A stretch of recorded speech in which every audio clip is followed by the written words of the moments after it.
The quiet suburban streets of Willow Creek were known for their tranquility, well-manicured lawns, picket fences, and neighbors who greeted each other with warm smiles. But recently, the peace had been disturbed. At odd hours of the night, strange sounds echoed through the neighborhood, muffled shouting, rhythmic thuds, and bursts of applause. Linda Meyers, the unofficial leader of the neighborhood watch, sat at her dining table with a notepad and a fresh cup of coffee. Across from her sat Paul, a retired schoolteacher, and Janet, who always carried her binoculars like a badge of honor. "Let's review," Linda said, tapping her pen against the notepad. "We've had 6 reports of odd noises this week. All of them seem to come from somewhere near Gertrude Simmons' house." Paul frowned. Gertrude? The sweet old lady who bakes cookies for the block? That Gertrude? Janet nodded, adjusting her glasses. "I'm telling you, I saw someone carrying a duffel bag into her house last night. It was late, past midnight, and it wasn't her nephew. This guy looked rough." Linda flipped through her notes. "And Steve said he heard what sounded like cheering coming from that direction. Could just be the TV, but he swore it wasn't." Paul leaned back in his chair.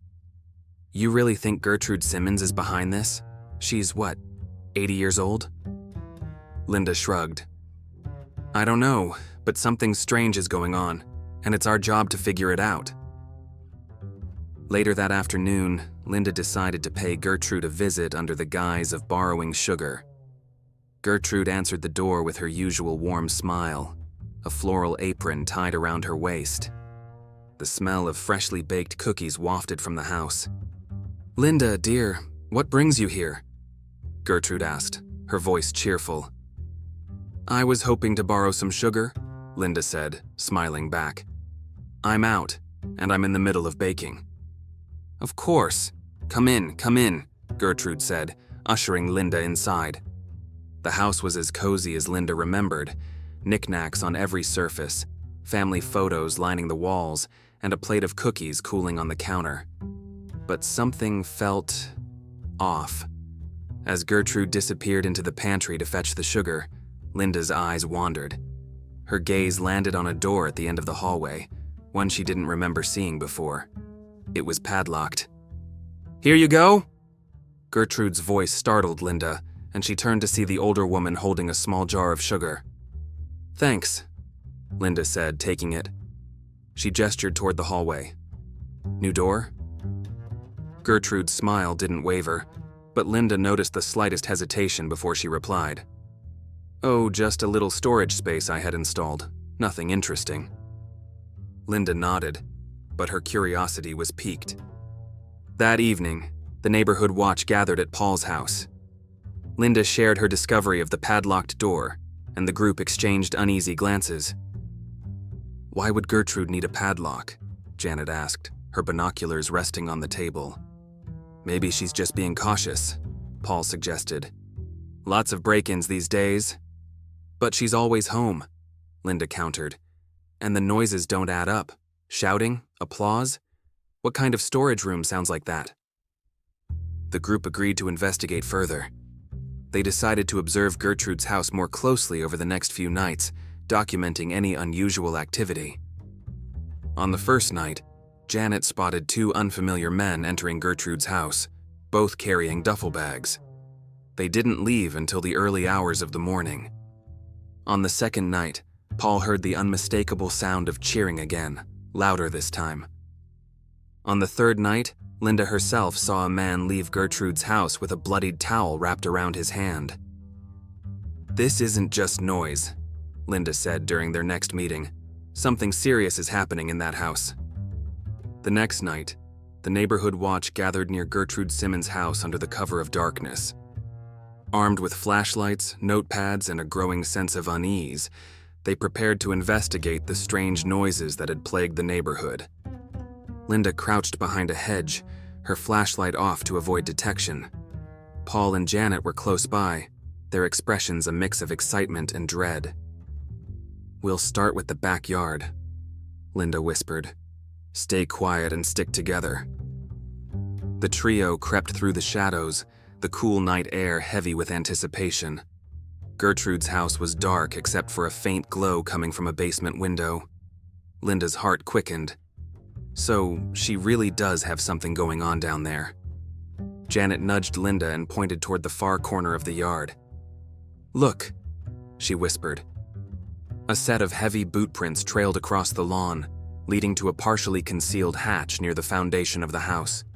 The metal door was old and rusted, barely visible beneath overgrown ivy. "Was this always here?" Paul murmured. Linda shook her head. "No, this has to be new." The group approached the hatch cautiously. Linda knelt down, brushing away the ivy to reveal a padlock securing the entrance. It wasn't a flimsy lock either. This was industrial grade.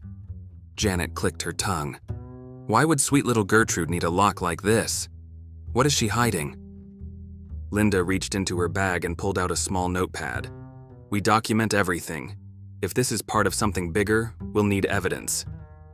Paul shone his flashlight around the yard, checking for movement. "Let's hurry. We don't want anyone catching us out here." Linda examined the lock closely, noting scratches around the edges. "Someone's been in and out of here a lot," she said. "The lock's worn." Janet gestured toward the glowing basement window. "If we can't get through the hatch, we should try that window." Linda hesitated but nodded. "Let's go." The basement window was small and low to the ground, the glass streaked with dirt. Linda peered inside, cupping her hands around her face to block the glare of the flashlight.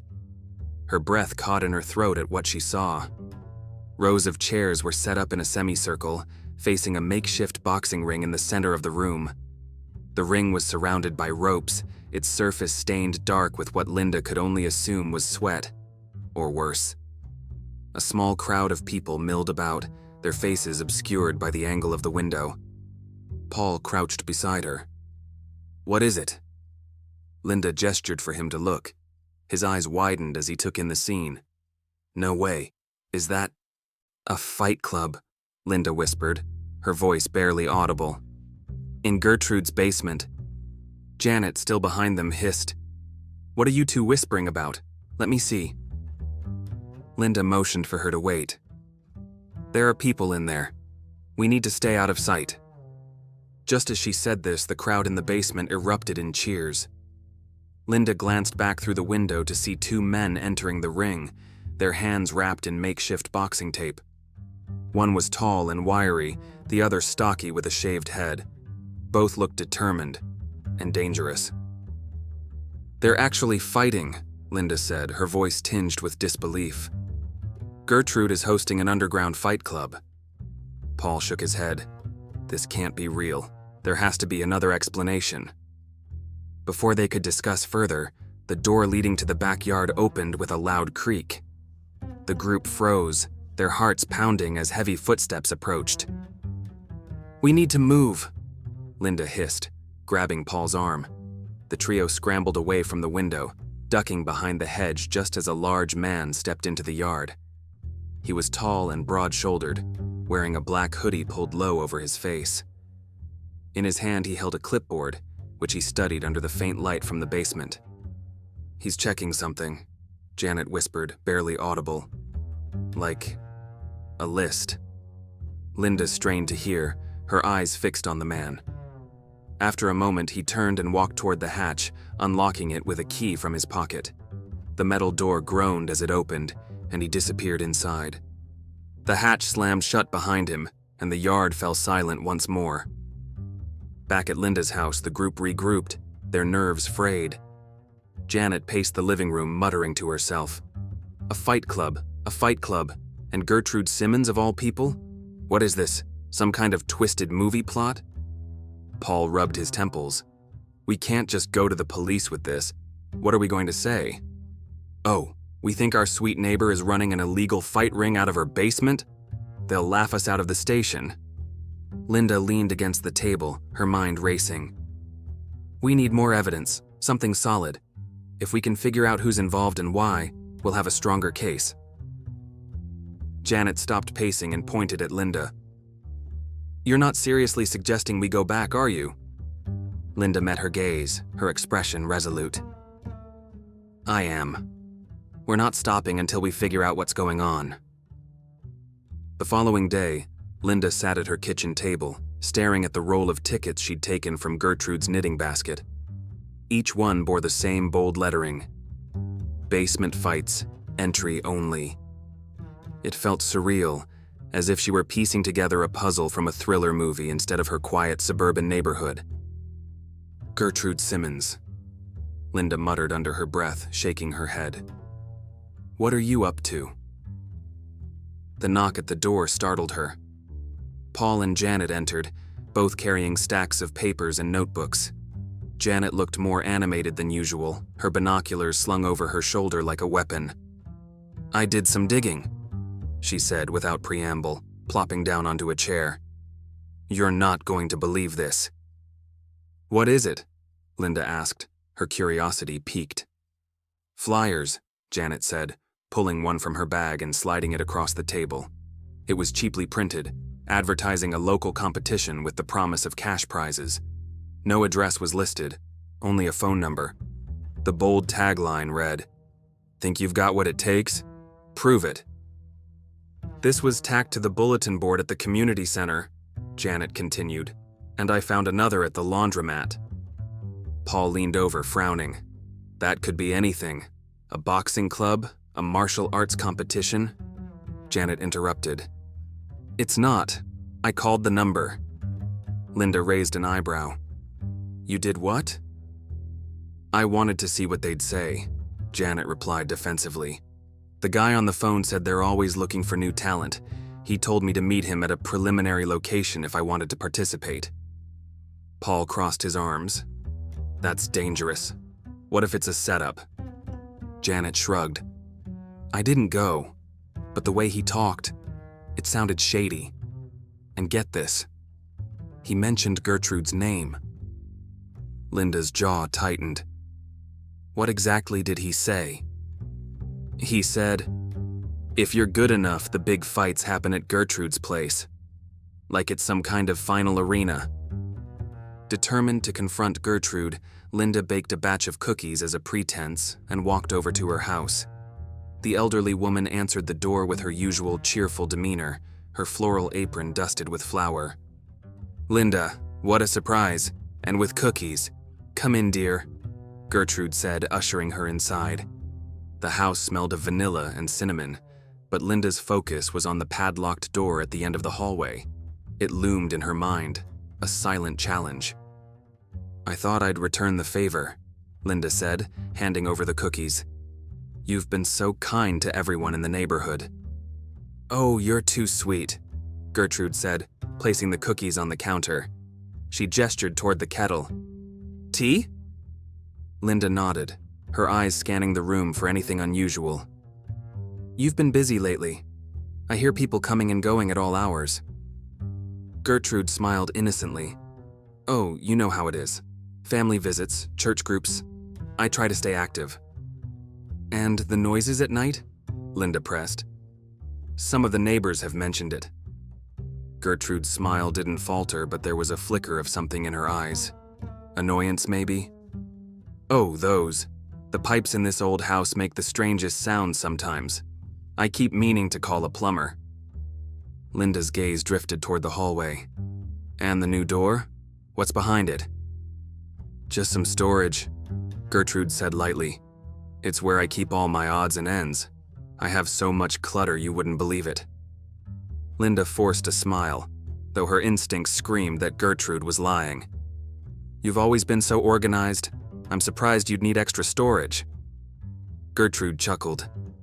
Even I can't keep everything neat forever. But enough about that. How's the neighborhood watch? Linda felt the conversation shift and realized Gertrude was deflecting. She decided not to push further, instead excusing herself with a promise to visit again soon. As she walked home, her mind raced. She knows I'm suspicious. I need to tread carefully. That evening, the watch reconvened at Paul's house.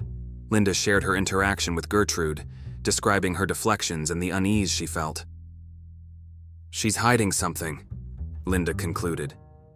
But she's smart. She's not going to slip up easily. Paul nodded. If we can't get her to admit anything, we'll have to find another way to uncover the truth. Janet pulled out another flyer, this one crumpled and torn. I've been thinking, if these preliminaries are a recruitment phase, maybe we can get someone on the inside. Linda raised an eyebrow. You mean infiltrate the fights? Why not? Janet said, shrugging. We need evidence, and this is how we get it. Paul looked skeptical. That's dangerous. What if they recognize us? Or worse, what if they don't let you leave? Linda leaned back in her chair, considering. It's risky, but Janet's right. We need to understand what we're dealing with. Janet smirked. I'll do it. I've got the number. All I have to do is call. The next evening, Janet stood at the edge of the neighborhood, her phone gripped tightly in her hand. The flyer's phone number was still fresh in her call log, and the man she'd spoken to earlier had given her precise instructions. Meet at an old auto shop on the outskirts of town. From there, she would be taken to the preliminary event. Linda and Paul sat in Linda's car, parked a block away from the meeting spot. Janet had insisted on going alone, arguing that too many people would draw suspicion. Reluctantly, Linda and Paul had agreed, though their worry was palpable. You'll have your phone on you the whole time, Linda said earlier. If anything feels wrong, text us and we'll come get you. I'll be fine, Janet had replied, her voice braver than she felt. Now, as Janet waited under the flickering neon sign of the auto shop, a black SUV pulled up. The passenger window rolled down, revealing a man in a leather jacket with sharp features and an intense stare. You're here for the preliminaries? He asked, his voice gruff. Janet nodded. Yeah. Get in. Janet climbed into the back seat, her heart racing. The man didn't speak again, nor did the driver. The silence was unnerving, but Janet forced herself to remain calm, reminding herself why she was doing this. The SUV drove for nearly 20 minutes, weaving through industrial streets until it stopped in front of an unassuming warehouse. The man opened Janet's door and motioned for her to follow. She stepped out, her nerves prickling as she noticed others arriving, each escorted by similarly intimidating figures. Inside, the warehouse was dimly lit, the air thick with the scent of sweat and concrete. The space had been transformed into a makeshift arena. A boxing ring dominated the center, surrounded by folding chairs arranged in rows. Small groups of people huddled near the edges, speaking in low tones. Janet's eyes darted around, searching for anything that could explain the operation. Over here, the man said, leading her to a folding table where a woman in a blazer sat with a clipboard. Name? Janet, she said, trying to sound confident. The woman didn't look up. First time? Janet nodded. The woman handed her a ticket stamped with the word observer. Stay out of the way. Don't talk to the fighters. If you're interested in participating, find one of the coordinators after the matches. Janet took the ticket, her palms damp with sweat. Thanks. Meanwhile, Linda and Paul grew restless in the car. Janet hadn't sent any messages, and Linda's unease was growing by the minute. She should have checked in by now, Linda muttered, gripping the steering wheel. Paul nodded. Do you think we should go in? Linda hesitated. Not yet. Let's give her a little more time. Back inside the warehouse, Janet took a seat near the back, keeping her head down as the crowd began to fill in. She studied the audience, noting their varied appearances. Some were clearly there for the thrill, while others looked nervous like her. A man seated 2 rows ahead caught her attention. He was wearing a dark hoodie, and though his face was obscured, Janet felt like she'd seen him before. Her thoughts were interrupted as a bell rang, silencing the crowd. A spotlight illuminated the ring, and a figure stepped inside. Janet's breath caught in her throat. It was Gertrude Simmons. The elderly woman wore her usual floral dress, her hair perfectly styled, but her demeanor was anything but sweet. She held a microphone with authority, her voice cutting through the air. Welcome, everyone, Gertrude began, her tone calm but commanding. Tonight we gather once again to celebrate strength, resilience, and the spirit of competition. The crowd erupted in cheers and Janet's stomach churned. What is happening? As always, Gertrude continued, we remind you, what happens here stays here. For those of you new to our little community, observe closely. This is more than a fight. It's a test of character. Two men climbed into the ring, each looking equally grim. Gertrude stepped aside as the match began, her sharp eyes scanning the crowd. For a moment, her gaze lingered on Janet, and Janet's heart nearly stopped. Did she recognize me? The match was brutal, the sounds of fists connecting with flesh echoing through the warehouse. Janet forced herself to watch, trying to memorize every detail. The fighters, the spectators, the way the money exchanged hands as bets were placed. Back in the car, Linda's patience snapped.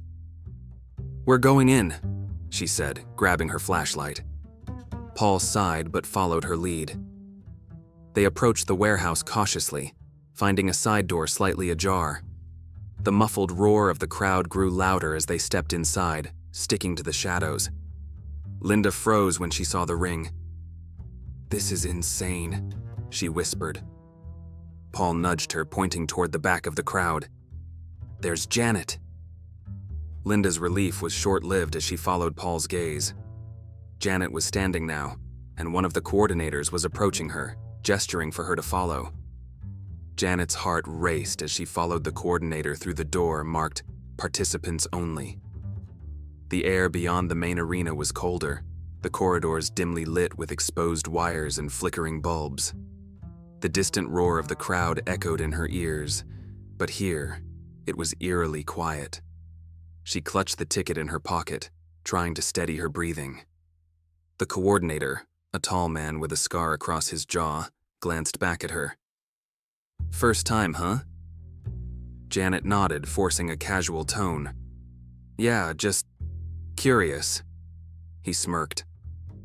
Curiosity's a good start, but it won't get you far here. You've got to prove yourself if you want to stick around. The corridor opened into a smaller room where fighters milled about, some wrapping their hands, others leaning against the walls, their expressions grim. Janet felt out of place but tried to blend in, keeping her head down as the coordinator handed her off to another staff member. You'll observe this time, the staff member said curtly, pointing to a metal chair against the wall. Stay out of the way. Janet nodded, grateful she wasn't being forced to fight, yet. She took her seat, her eyes scanning the room. The fighters were a mix of hardened veterans and nervous newcomers, each wearing a numbered armband. Her gaze landed on a man sitting in the corner, his hood pulled low over his face. Something about him felt familiar, but she couldn't place it. Meanwhile, Linda and Paul remained hidden in the shadows of the warehouse's main arena. The crowd's energy was electric, cheering as another fight began in the ring. Linda's attention, however, was fixed on the door Janet had entered. She's been gone too long, Linda whispered, her hands clenched into fists. Paul placed a calming hand on her shoulder. We can't just barge in. We'll blow her cover. Linda scanned the room, her mind racing. Then she spotted her.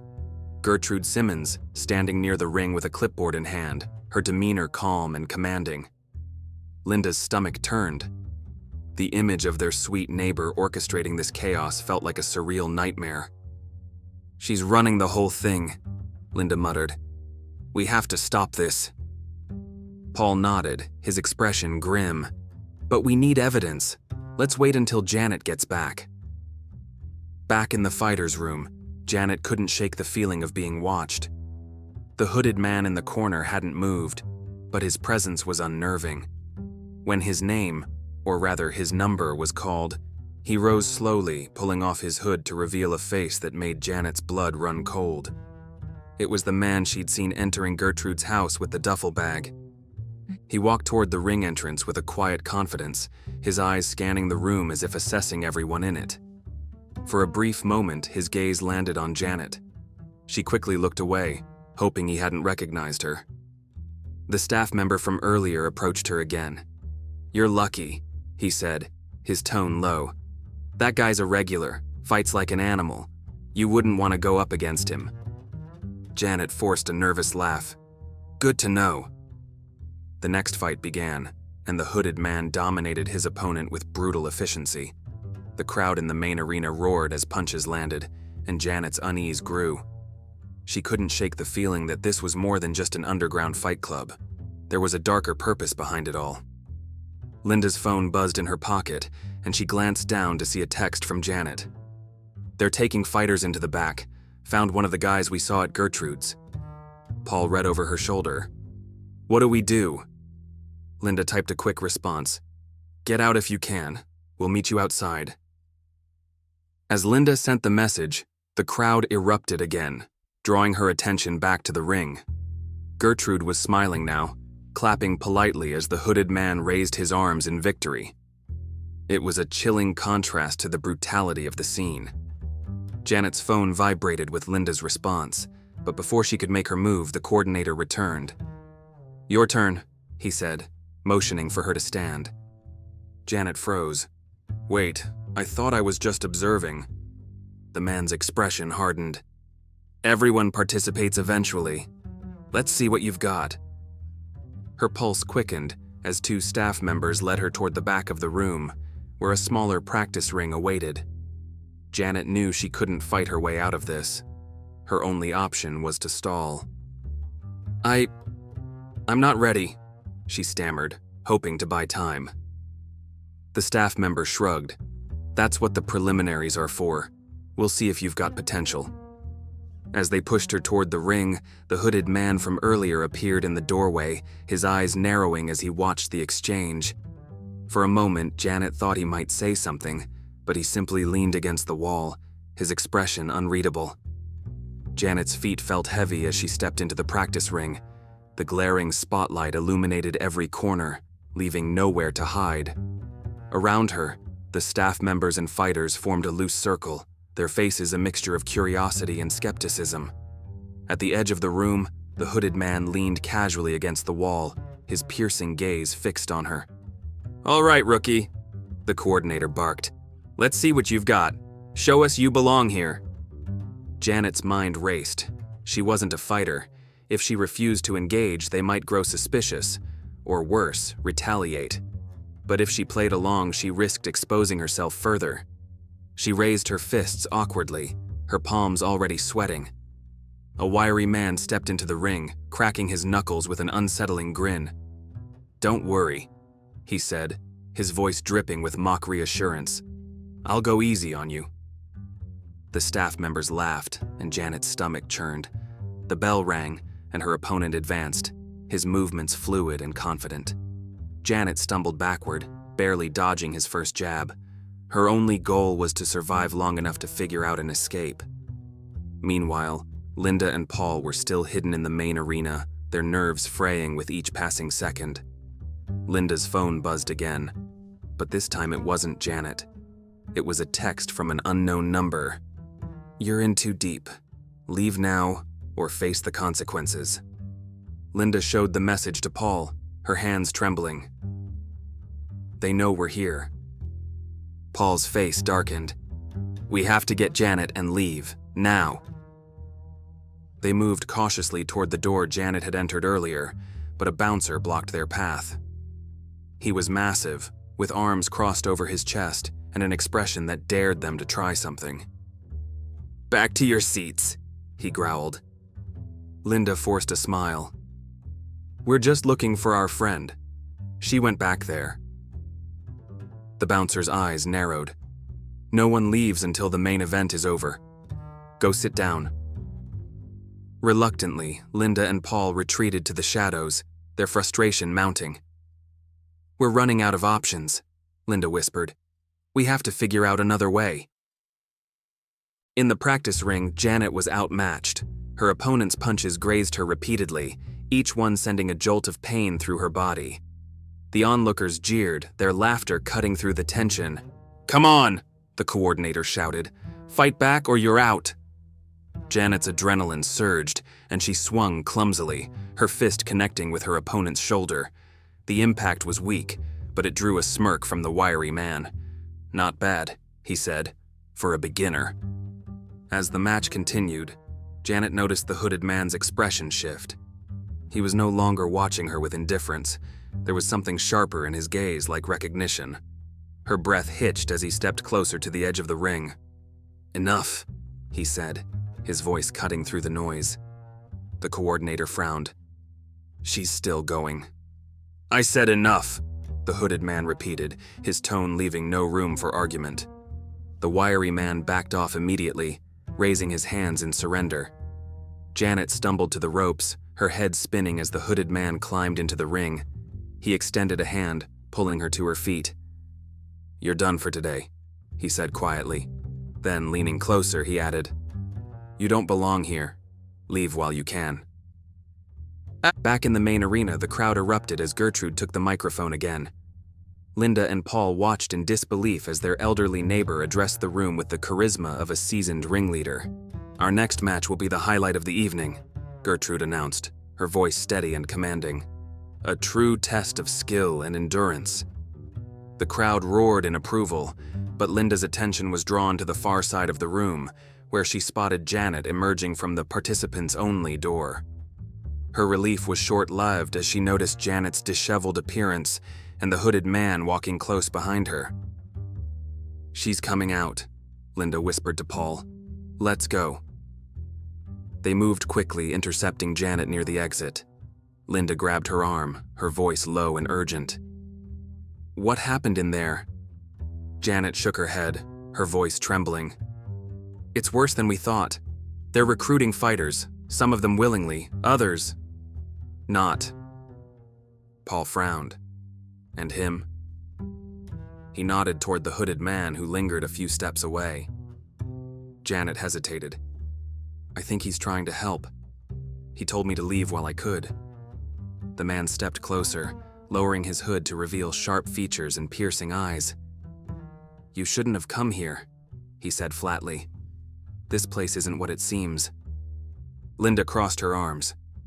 "We've figured that much out. Care to explain?" The man glanced around, his expression wary. "Not here. If they see me talking to you, we're all in danger." The cold night air wrapped around Linda, Paul, and Janet as they followed the hooded man into the shadows of the parking lot. He led them to a secluded corner, glancing over his shoulder to ensure they weren't being followed. Finally, he stopped, his face partially illuminated by the faint glow of a nearby streetlight. "I don't have much time," he began, his voice low. "If they find out I'm talking to you, we're all dead." Linda stepped forward, her arms crossed. "Start with your name. Who are you?" The man hesitated before answering. "Mason. I've been involved in the fights for a few months now, but I'm not here by choice." Paul frowned. "What do you mean? Not by choice? Are they forcing you?" Mason nodded grimly. "It starts small, promises of easy money, a chance to prove yourself. But once you're in, it's impossible to leave. They threaten you, blackmail you, whatever it takes to keep you fighting." Janet shivered, wrapping her arms around herself. "And Gertrude? She's behind all this?" "She's the face of it," Mason replied. "But she's not the one in charge. There's someone else, someone pulling the strings. Gertrude's just the organizer, keeping things running smoothly." Linda narrowed her eyes. "And what about the people who don't want to fight? What happens to them?" Mason looked away, his jaw tightening. "Some disappear, others, they get used for something else. I don't know the details, but I've heard whispers about trafficking, laundering, and worse." Paul's face darkened. "Why haven't you gone to the police?" "Do you think I haven't tried?" Mason shot back. "They have people everywhere, cops, local officials, even some of the fighters. You can't trust anyone." Linda exchanged a glance with Paul and Janet, the weight of Mason's words sinking in. "So why help us?" Linda asked. Mason sighed. "Because I'm done. I'm not going back in there, and I want to see this place shut down for good. But if you're serious about stopping them, you'll need more than what you've seen tonight." Mason led them back to the edge of the warehouse, pointing to a smaller, concealed entrance on the far side. That door leads to the real basement, he explained. The fights are just a distraction. The real operation is below. Linda's stomach churned. What's down there? Everything, Mason said. Records, money, evidence of what they're doing. But it's dangerous. They don't let just anyone down there. Paul hesitated. How do you know all this? I was recruited to guard the basement once, Mason admitted. That's when I realized how deep this goes. If you want to take them down, that's where you need to go. Janet shook her head. This is insane. You're saying the Fight Club is just the surface? What are they really doing?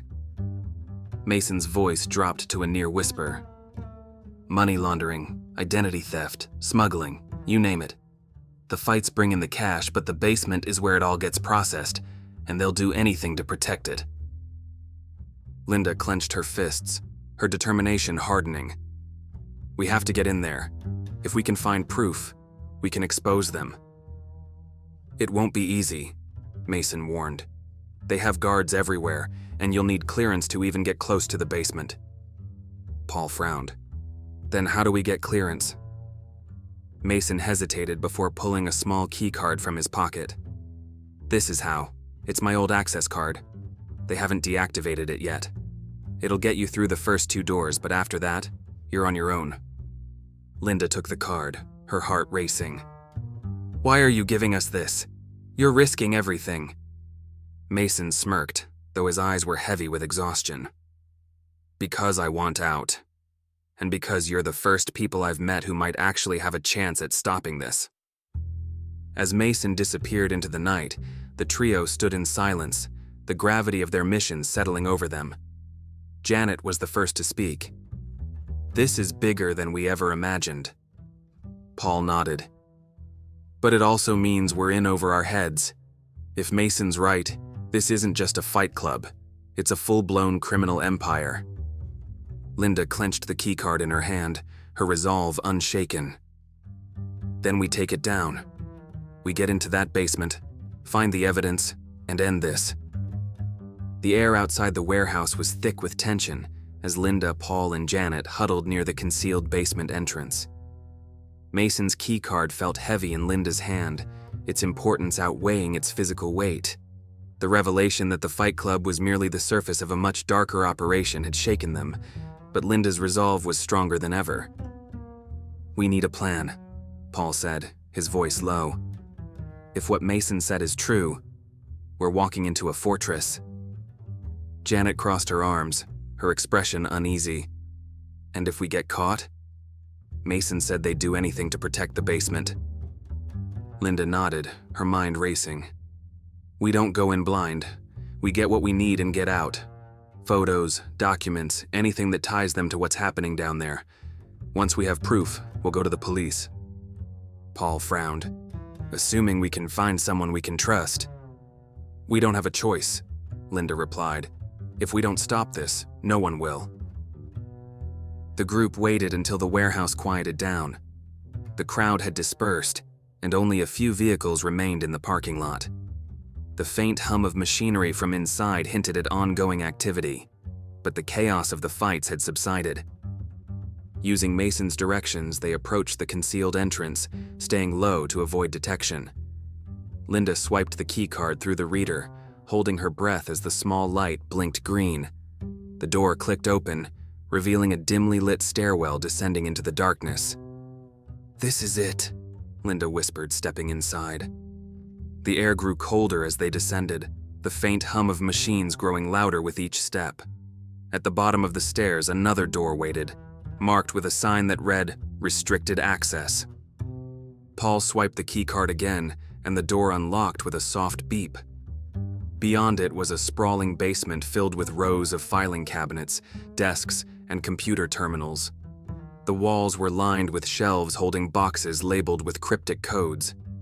At the far end of the room, 2 men stood talking, their voices low but tense. "We have to be quiet," Janet whispered. "If they see us, we're done." Linda nodded, motioning for the group to split up. Janet moved toward the filing cabinets while Paul scanned the desks for anything useful. Linda approached one of the computer terminals, her heart pounding as she searched for clues. Janet opened a cabinet at random, her hands trembling as she sifted through the files. Her eyes widened as she read the contents: bank records, forged IDs, and transaction logs detailing massive sums of money being funneled through offshore accounts. "Linda," she whispered, holding up a folder. "You need to see this." Linda hurried over, glancing at the documents. Her stomach turned as she realized the scope of the operation. "This is it," she said, her voice barely audible. "This is the proof we need." Paul appeared beside them, holding a small ledger. "I found this on one of the desks. It lists the fighters, their payouts, and debts owed. They're using the fights to extort people." Linda's jaw tightened. "We take what we can and get out." As they gathered the evidence, the sound of approaching footsteps froze them in place. Linda motioned for the group to hide, ducking behind a stack of boxes as two guards entered the room. The men were armed, their eyes scanning the area. "Did you hear something?" one of them asked. "Probably just the machinery," the other replied. "Let's finish the count and get out of here." Linda held her breath, her fingers gripping the edge of the box she was hiding behind. The guards moved closer, their voices growing louder. She exchanged a panicked glance with Paul, who held up the ledger as if to say, "We can't lose this." The guards stopped near the filing cabinets, their backs turned. Linda seized the moment, motioning for Janet and Paul to move toward the exit. They crept silently across the room, their movements agonizingly slow. Just as they reached the door, one of the guards turned. "Wait, what was that?" Linda froze, her heart pounding. The guard began walking toward them, his flashlight cutting through the dim light. Paul gestured for Linda to go, but she shook her head, refusing to leave him behind. The guard's flashlight beam landed squarely on Linda and Paul, illuminating their faces and the stack of incriminating documents clutched in Linda's hands. The man's eyes narrowed as he reached for the weapon on his hip. "Stop right there," he barked, his voice echoing through the cavernous basement. Linda's mind raced. She knew they had mere seconds before this went from bad to worse. Acting on instinct, she grabbed a nearby file box and hurled it toward the guard. The heavy stack hit the ground with a loud crash, scattering papers everywhere. "Run!" Linda shouted. Paul bolted for the exit with Linda close behind, the guard's shouts and heavy footsteps following them. Janet, who had already slipped out of the room, waited by the stairwell door, her eyes wide with fear as they barreled toward her. "Go! Go!" Linda urged, shoving Janet up the stairs. The trio emerged into the cold night air, their breaths coming in ragged gasps. Behind them, the guards spilled out of the basement entrance, their flashlights sweeping the lot. "We can't lead them to the car," Paul panted. "They'll know who we are." Linda scanned the parking lot, her mind working furiously. "This way," she said, darting toward a row of abandoned storage containers. The group huddled behind one of the containers, crouching low as the guards searched the area. From their hiding spot, they could hear snippets of conversation. "They got into the records room," one guard said, his tone laced with urgency. "We have to lock this down. Call the boss." "And the files?" another guard asked. "Shred everything." Linda's heart sank. If the guards destroyed the evidence, all their efforts would be for nothing. She glanced at the folder clutched in her arms, the only proof they had managed to smuggle out. It would have to be enough. The sound of tires screeching drew their attention. A sleek black car pulled into the lot, its headlights cutting through the darkness. The door opened, and Gertrude Simmons stepped out, her floral dress a sharp contrast to the tense atmosphere. She carried herself with calm authority, her eyes scanning the scene like a general surveying a battlefield. "What's the situation?" Gertrude asked the guards, her voice icy. "They got away," one guard admitted, "but we've got men searching the area." Gertrude's expression hardened. "Find them. If they've seen too much, deal with it." Janet's breath hitched, and Linda placed a calming hand on her arm. "Stay quiet," she mouthed. As the guards fanned out, Linda's phone vibrated softly in her pocket. She pulled it out, her pulse quickening as she read the message. Help is coming. Stall them. It was from Mason. Linda's heart pounded as she formulated a plan. Whispering to Paul and Janet, she said, "We need to keep them here. Mason's bringing backup." "How do we stall?" Paul whispered back. Linda's eyes flicked to the stack of papers they'd smuggled out. She took a deep breath, stood up, and stepped into the open. "Looking for me?" she called out. Janet's and Paul's jaws dropped, but Linda ignored their silent protests. The guards spun toward her, their flashlights trained on her face. Gertrude's gaze sharpened as she stepped forward, her hands clasped neatly in front of her. "Well, well," Gertrude said, her voice cold but calm. "Linda Meyers, I should have known you'd stick your nose where it doesn't belong." Linda forced a smile. "You're not as subtle as you think, Gertrude. You can't keep this hidden forever." Gertrude's lips curved into a sinister smile. "And what do you plan to do? March to the police with a handful of files? You don't understand how deep this goes." "Maybe," Linda said, taking a step forward. "But if you thought I was a threat before, you'll love what's coming next." The distant wail of sirens shattered the tension. Gertrude's composure faltered for the first time, her eyes narrowing as she barked orders to the guards. "Move the files! Shut everything down!" The guards scrambled, but it was too late. Police cars flooded the lot, their flashing lights painting the warehouse in red and blue. Officers poured out, weapons drawn as they ordered everyone to the ground. Mason emerged from one of the vehicles, his expression grim but triumphant. He locked eyes with Linda and gave her a subtle nod before stepping forward to address the officers. "That's her," Mason said, pointing to Gertrude. "She's the ringleader."